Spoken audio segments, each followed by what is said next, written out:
morning, everyone. Now, today we are starting the another most important chapter, that is efficiency of the labor. The efficiency of the labor can be calculated by the different writers such as Marshall, the Taylor, Halsey, Merrick, Gante.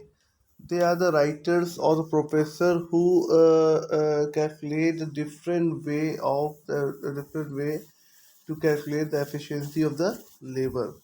So we are just understand the basic terms and the meaning of the labor, efficiency of the labor. First of all, we have to understand what is the efficiency of the labor. तो सबसे पहले हमें क्या समझना होगा, efficiency of the labour क्या होता है. The efficiency of labour means होता है प्रोडक्टिव कैपेसिटी. मतलब कि प्रोडक्टिव मतलब किसी चीज़ को बनाने की कैपेसिटी. जैसे कि एक स्टैंडर्ड टाइम और स्टैंडर्ड आउटपुट हमने मेंशन कर दिया एक फैक्ट्री में कि भाई 8 घंटे में 20 यूनिट्स बनने हैं. ठीक है, तो स्टैंडर्ड टाइम 8 आवर्स है और एक्चुअल टाइम स्टैंडर्ड यूनिट जो है 20 है. कोई इंसान बहुत एफिशिएंट है, बहुत ज़्यादा काबिल है, उसने वही 8 आवर्स के अंदर उसने 22 यूनिट्स मैन्युफैक्चरिंग किया, प्रोडक्शन किया. तो हम कहेंगे कि the productive capacity of that particular labour is more than their efficiency. तो उसकी एफिशिएंसी ज़्यादा अच्छी है, इज हाईली इफेक्टिव लेबर. ठीक है, एफिशिएंसी मोर देन 100% है. अगर वही चीज़ उल्टा हो जाए कि भाई 8 घंटे में 20 यूनिट बनाना है, तो एक्चुअल टाइम जो दिया है वो स्टैंडर्ड टाइम स्टैंडर्ड आउटपुट से कम एक्चुअल आउटपुट हो जाए. मैंने क्या कहा कि स्टैंडर्ड टाइम और स्टैंडर्ड आउटपुट से कम एक्चुअल आउटपुट हो जाता है तो वो लेस एफिशिएंट लेबर कहलाएगा. तो यही बात यहाँ पे कही गई कि efficiency of labour mean the productivity capacity किसका, वर्कर का, टू डू मोर या और बेटर वर्क कर सके या both during the specific period of time. ठीक है, दोनों चीज़ हो सके. मतलब कह रहा है कि एफिशिएंसी में productive capacity of the worker to do more, to do ज़्यादा करने की कैपेसिटी या बेटर करने की कैपेसिटी या दोनों करने की capacity specific period of time, एक टाइम पर. ठीक है, उसे कहते हैं एफिशिएंसी ऑफ द लेबर. एक टाइम पर जो प्रोडक्शन करने की उसकी कैपेसिटी क्षमता होती है उसे हम लोग क्या कहते हैं, एफिशिएंसी कहते हैं. For determining the efficiency of labor, following 3 aspects are keep in mind. तो पहला क्या है, the productivity of the worker is the amount of good produced by the worker. ठीक है, पहले प्रोडक्टिविटी हमको समझना कि प्रोडक्टिविटी ऑफ द वर्कर कैसी है. अगर हमको एफिशिएंसी देखनी है किसी लेबर की तो हमको प्रोडक्टिविटी ऑफ लेबर देखना पड़ेगा. ठीक है, उसके बाद क्या है, quantity of the goods produce by the worker, कितना क्वांटिटी प्रोड्यूस किया. एक्चुअल आउटपुट और स्टैंडर्ड आउटपुट में कंपैरिजन करना पड़ेगा. ठीक है, उसके बाद क्या है हमारा, amount of time spend by the worker in a manufacture of goods. फिर एक्चुअल टाइम और स्टैंडर्ड टाइम भी देखना पड़ेगा. ठीक है, 3 चीज़ को हमें देखना पड़ेगा. कंपैरिजन पहला क्या है, प्रोडक्टिविटी ऑफ द वर्कर कैसी है, स्किल प्रोडक्टिविटी अच्छी है कि नहीं है. ठीक है, कितना अमाउंट वो प्रोड्यूस किया टोटल. ठीक है, पर्टिकुलर पीरियड टाइम पर. ठीक, उसके बाद the quality of the goods produce by the worker, क्या क्वालिटी में गुड्स को प्रोड्यूस किया गया है. ठीक है, जो स्टैंडर्ड आउटपुट है उसको कंपेयर करेंगे एक्चुअल आउटपुट से कि भाई आपने प्रोडक्शन तो किया, अगर आप मान लें बहुत एफिशिएंट लेबर है, आपने एक्चुअल आउटपुट आपको बनाना था कितना, स्टैंडर्ड आउटपुट बनाना था आपको 10 यूनिट्स, आपने बना दिया 12 यूनिट्स, पर क्वालिटी गड़बड़ कर दी, क्वालिटी में कॉम्प्रोमाइज़ कर दिया आपने, तो यहाँ पे आपकी ये एफिशिएंसी ऑफ लेबर नहीं कहलाएगा। तो क्वालिटी ऑफ द गुड भी देखना है, तो कितना एक्चुअल आउटपुट और स्टैंडर्ड आउटपुट, जो क्वांटिटी और क्वालिटी, मतलब कहने का मतलब पहले वाले जो पॉइंट में वो क्या है, हम बात करेंगे कि क्वांटिटी कितनी बनाए है, दूसरे वाले में जो पॉइंट कह रहा है तो quality of the product check करना, तीसरे वाले में टाइम, स्टैंडर्ड टाइम और एक्चुअल टाइम में कंपैरिजन करना। मतलब कि एफिशिएंसी ऐसे भी होता है कि जो लोग 8 घंटा कर रहे हैं, जो 8 घंटे में 20 यूनिट बना रहे हैं, उससे ज़्यादा नहीं बनाना है, 20 यूनिट्स को ही बनाना है, ये भी होता है। लेकिन वही कोई इंसान अगर वही 20 यूनिट 6 घंटे में बना दे रहा है, तो अब एक्चुअल टाइम उसने कितना लिया, 6, और स्टैंडर्ड टाइम उसका कितना था,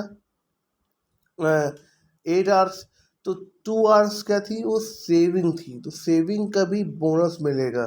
ठीक, वो चीज़ कैलकुलेशन ऑफ पेजेस में होता है, उसमें नहीं आता, डेफिनेशन थ्योरी में नहीं आता। तो ये चीज़ें अलग बात हो गई। तो हमें 3 चीज़ का ध्यान में रखना है, क्वांटिटी, क्वालिटी एंड टाइम। क्या चीज़ हमको ध्यान रखनी है, क्वांटिटी, क्वालिटी एंड टाइम। अब यहाँ पे देखिए, अब यहाँ एग्जाम्पल दे रहा है कि two if the two worker are working under the same condition, the worker who can produce a high quality and better quantity, ठीक है, the higher quantity and better quality of the good in less time compared to the another worker is said to be more efficient। जाहिर सी बात है, मतलब कि अगर वो कोई एक दो लोग एक साथ काम कर रहे हैं, ठीक है, और द प्रोडक्शन जो मिस्टर ए समझ लीजिए कि मिस्टर ए ने हाई क्वांटिटी, मतलब कि जो एक्चुअल आउटपुट था वो स्टैंडर्ड आउटपुट से ज़्यादा हो गया था, और बेटर क्वालिटी, क्वालिटी भी अच्छी थी, ठीक है, और टाइम जो था वो जो एक्चुअल टाइम स्टैंडर्ड टाइम से कम था। तो अब ऐसा लेबर जो होता है वो कहलाता है हाईली एफिशिएंट लेबर, ठीक है। तो हमको 3 चीज़ का ध्यान रखना है, क्वांटिटी, क्वालिटी एंड टाइम, ठीक है। जो हमेशा वो स्टैंडर्ड क्वांटिटी जो होनी चाहिए, वो क्वालिटी और क्वांटिटी जो होनी चाहिए वो स्टैंडर्ड आउटपुट से ज़्यादा होना चाहिए, ठीक है, और टाइम जो होना चाहिए वो स्टैंडर्ड आउट टाइम से कम होना चाहिए।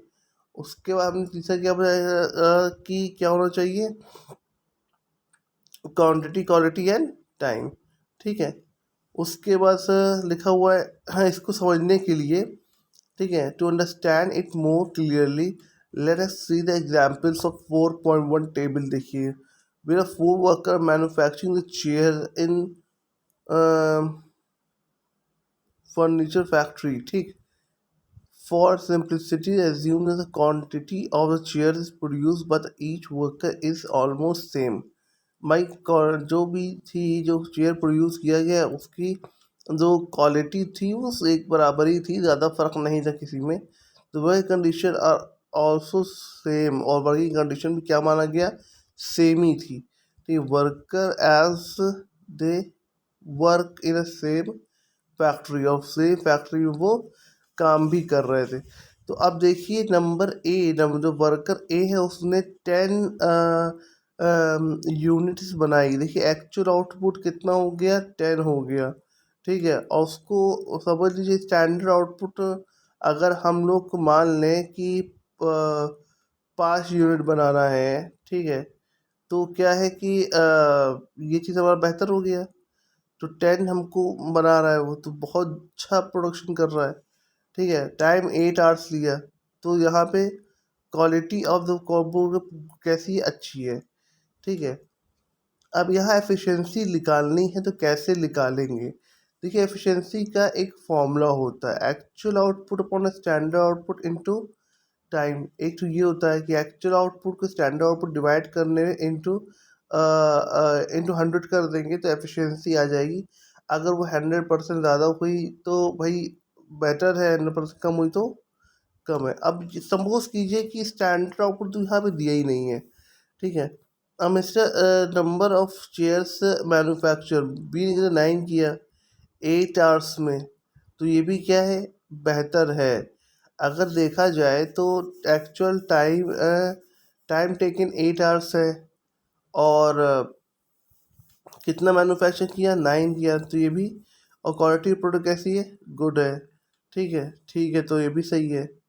अब इसको कैलकुलेशन करने के लिए आप एक एक्चुअल देखिए, अब यहाँ पर टाइम हमारा क्या है, एक्चुअल आउटपुट ज़्यादा है किससे, स्टैंडर्ड टाइम से।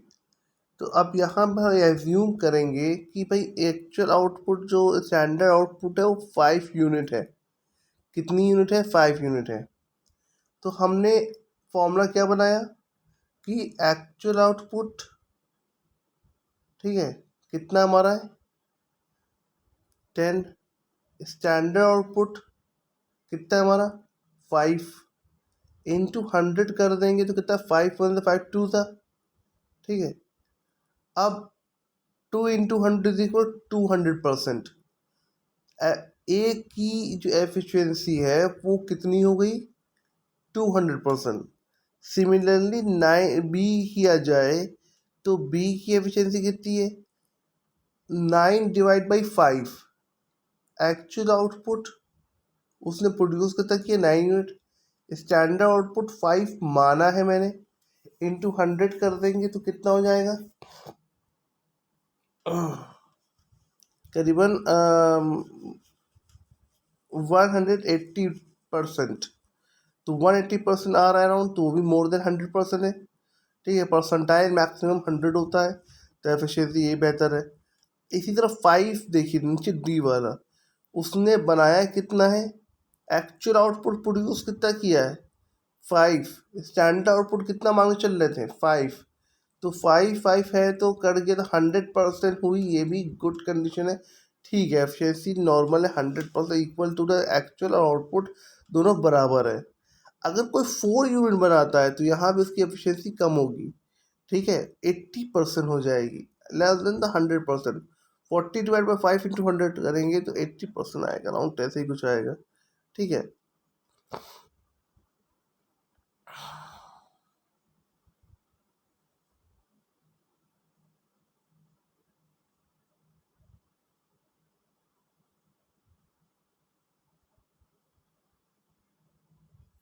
अब देखिए यहाँ पर ई ने क्या कहा है कि उसने भी 10-10 यहाँ बनाया गया है, ठीक है। तो अब 10 बनाएंगे, टाइम टेकिंग 80 आवर्स है, लेकिन क्वालिटी ऑफ द प्रोडक्ट क्या है, बेकार है।